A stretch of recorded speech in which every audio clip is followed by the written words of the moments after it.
Muchas gracias, don Nelson. Muy buenos días, hermanos y hermanas. Me complace mucho dirigirme a ustedes y a quienes nos siguen por las distintas plataformas. Gracias a Dios es un gran honor compartir esta mesa de conversación con tan distinguidos y distinguida panelista. Creo que es de muchísimo provecho, no solo para nosotros, sino para la comunidad nacional en general y por supuesto para nuestra comunidad diocesana aquí en Alajuela. Empiezo con un elemento interno de nuestra diócesis de Alajuela. Un día como hoy, hace 5 años, trascendió hacia la presencia del Señor ya de manera definitiva Monseñor José Rafael Barquero Arce, de grata memoria, un gran obispo, un gran ser humano y profundamente comprometido con estos temas sociales, con el sector agropecuario, en fin, con todos aquellos que son parte del reino de Dios y de manera especial con los más necesitados. Ha dejado un legado importantísimo y por ese camino, que al final es el camino del Señor, también avanzamos nosotros, pidiéndole a Dios pues sabiduría y fuerza para que esa luz no se apague y para que esa sal no se vuelva sosa, aludiendo a la paráfrasis del Evangelio que hacía doña Argentina en muy buenos términos.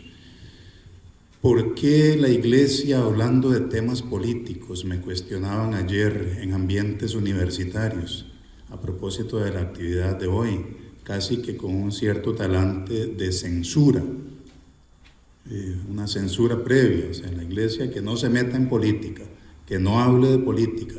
La respuesta que compartí la genero de una vez, espero no extenderme mucho, pero todo esto se entiende a partir del misterio de la encarnación, que ya hoy arrancamos el tiempo de Adviento, este tiempo de espera para la venida de Cristo, la venida de nuestro Salvador. Dios se hace uno de nosotros, se hace íntegramente humano. No es una apariencia de humano. Nosotros no somos docetistas, una antigua herejía. Los docetistas decían, es que Jesús parece humano, pero no es humano. Parece que sufre, pero no sufre. Parece que está en la cruz. Lo planteaban como un espejismo. Nosotros no creemos en un espejismo, creemos en la encarnación del Hijo de Dios. Dios que se hace humano para que los humanos nos hagamos Dios. Eso nos diviniza, es un camino de reciprocidad. Dios llega a la tierra y la tierra llega al cielo. Es un camino hermoso de reciprocidad, de profundo compromiso social y compromiso, diríamos, total. Además del misterio de la encarnación, pues pasamos por todo el ministerio público de Jesús, llegando claramente a la pasión, a la muerte y a la resurrección.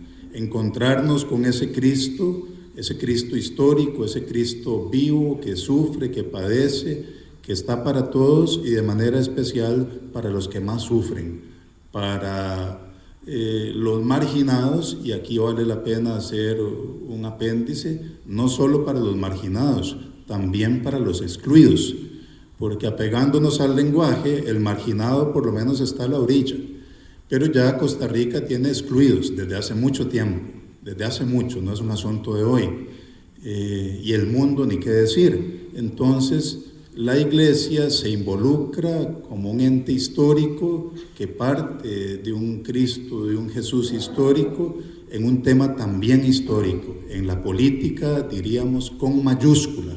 Ciertamente no nos corresponde hacer política partidaria, es decir, vote por este o vote por aquel, pero sí nos corresponde, por una ética cristiana, ser conciencia lúcida, parafraseando a aquel gran costarricense, el señor Facio. Nos corresponde ser conciencia lúcida para que la gente, creyente y no creyente, cualquier hombre, cualquier mujer de buena voluntad, pueda orientar su voto con la lucidez de orientarse hacia el bien común. No estamos aquí hoy entonces para decirles por quién votar, pero sí con la ayuda del Señor para iluminar el camino que recorremos juntos, como ha quedado clarísimo en los comunicados de la conferencia episcopal de esta semana. No estamos aquí para pedir privilegios ni para pelear por privilegios, sino para buscar un camino orientado, como ya decíamos, hacia el bien común. La doctrina social de la Iglesia, como bien lo ha dicho el padre Aguiluz, pues es una ruta posible de las tantas que hay. La doctrina social de la Iglesia, que hunde sus raíces en la Sagrada Escritura, tiene una fundamentación bíblica, como ya lo hemos dicho en minutos atrás, partiendo desde este gran misterio de la Encarnación. La doctrina social de la Iglesia, que también hunde raíces en temas magisteriales, las enseñanzas de los papas, incluso también enseñanzas del magisterio ordinario de los obispos en sus respectivas diócesis y conferencias episcopales. Y también la doctrina social de la Iglesia, que tiene elementos de profundo arraigo en la tradición, la patrística, por ejemplo, todo lo que nos han enseñado los santos padres, los padres de la Iglesia, en materia de fe cristiana y compromiso social. Y hablaremos rápidamente de los 4 principios, de los que emergen múltiples principios complementarios. La dignidad humana. El orden no importa, pero quiero comenzar por la dignidad humana, uno de los principios de la doctrina social de la Iglesia. Las cosas tienen valor, hermanos y hermanas. Todas las cosas, los objetos, tienen valor, son objeto de comercio entre los hombres, como diríamos en derecho de contratos o en derecho comercial. Se cambian, se venden, se compran, qué sé yo, se alquilan, pero las personas tenemos dignidad y la dignidad no se negocia. La dignidad no es un objeto del mercado.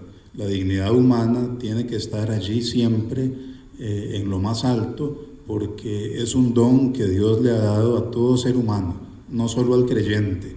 También aquel que no cree tiene dignidad. Entonces, este principio no lo podemos soslayar en una coyuntura como la actual.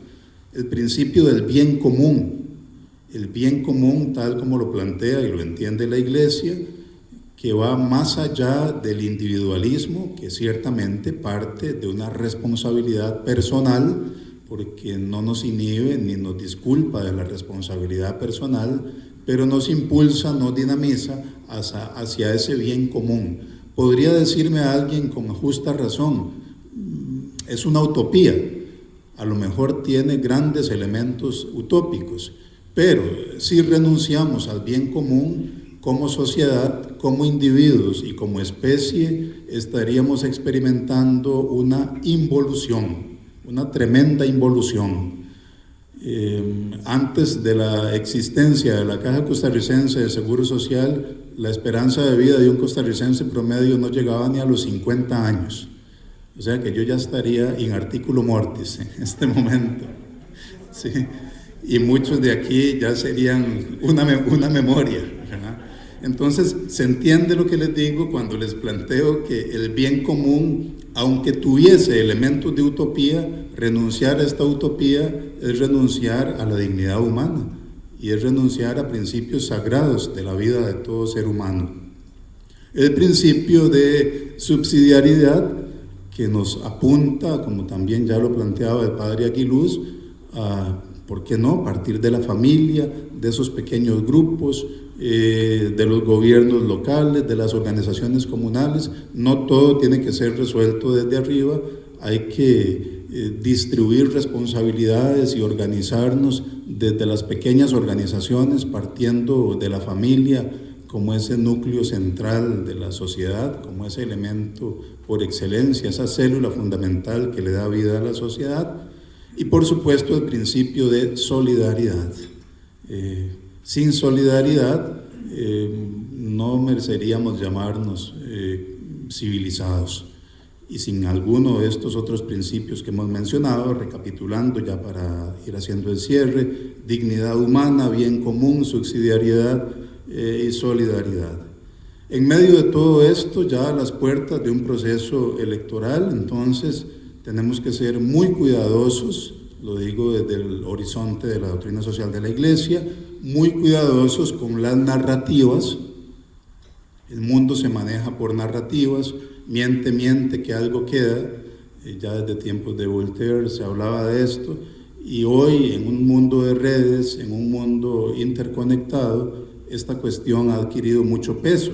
Ya desde la Grecia clásica existían los psicofantes, que eran mentirosos y difamadores a sueldo, hoy les llamamos troles, ¿verdad? Pero ya los griegos en la antigüedad tenían estas figuras. Dígame a quién hay que desacreditar, a quién hay que calumniar, págueme y yo lo hago, en la plaza pública o qué sé yo. Los psicofantes, una forma elegante de hablar hoy de los troles, que ya eso es despreciable. Pero bueno, han existido desde siempre. Entonces, por vía de las narrativas, unos adquieren fama, otros son difamados, pero lo cierto es que la política a la que se aspira desde la doctrina social de la Iglesia no se mide por popularidad, se debería medir más bien por asuntos de dignidad, de bien común, de subsidiariedad, de solidaridad, si lo quieren recapitular en una palabra, por el amor a Dios, el amor al prójimo. Conviene también que tengamos algunos filtros, algún tamiz como para ir autoexaminándonos y tener estos criterios éticos para avanzar. Aquel viejo elemento atribuido al griego Sócrates, preguntarnos si aquello que escuchamos, si aquello que leemos en redes, si aquello que nos dicen en corrillos es verdad, es bueno, es útil. Si no sé si es verdad, eso no es de recibo.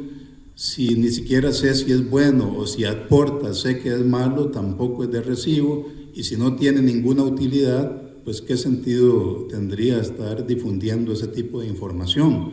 Es verdad, es bueno, es útil. Y bueno, pues todo esto para ir ya haciendo pues el esfuerzo de aterrizaje.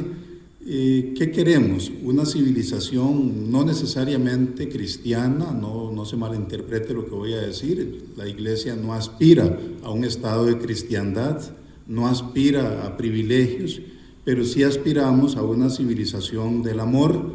La civilización, en el sentido más noble de la palabra, ni siquiera nació con la invención de la rueda, me atrevería a decir con todo y que es importantísimo, ni siquiera es con la agricultura ni con la conquista del fuego. La civilización empieza a ser parte de una realidad cuando alguien no tenía comida y compartimos el pan, cuando alguien estuvo enfermo y lo cuidamos y lo curamos. Allí empieza la civilización. ¿Por qué no en torno a la mesa? Cuando compartimos los alimentos, allí empezamos a ser civilizados. Y es algo de lo que más se está atacando hoy en una sociedad con marginados y con excluidos, donde si en mi mesa hay pan, no me importa si en la otra mesa no hay. Eso nos quita civilización, nos resta humanidad. Por eso es tan importante el tema de la agricultura, es tan importante todo este tema de tener una seguridad alimentaria y, ¿por qué no?, hasta aspirar a una soberanía alimentaria. Esto yo creo que no es algo como para rechazar o simplemente obviar. Dos cosillas como para hacer ya el cierre definitivo. Como todos sabemos, Roma no se construyó en un día, pero se quemó en una noche. Entonces, tenemos una Costa Rica que no la hemos construido en un día. Nuestros abuelos, nuestros bisabuelos, tatarabuelos y más hacia atrás lucharon por lo que hoy disfrutamos, pero lo podríamos perder en un tronar de dedos. Ciertamente no se construyó en un día el gran imperio romano, pero ardió en llamas en una sola noche. Entonces, ¿qué nos queda para terminar con un mensaje de esperanza? Una cita bíblica que creo que es elocuente para todos y todas sin distinción. Juan 8:32, la verdad os hará libres. Muchas gracias por su atención.